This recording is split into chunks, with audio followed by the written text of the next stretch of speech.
Maayong buntag sa tanan, ako dahil si Pastor Michael S. Gamo. Pastor ko sa Harvey Souls Mission Christian Church.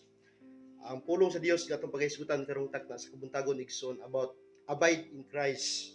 Unsaon na nato pagpabilin diha sa Ginoo kay daghan mga Kristiyanon nga pag-abot sa mga pagsulay ni undang sa pagpangalagad sa Ginoo.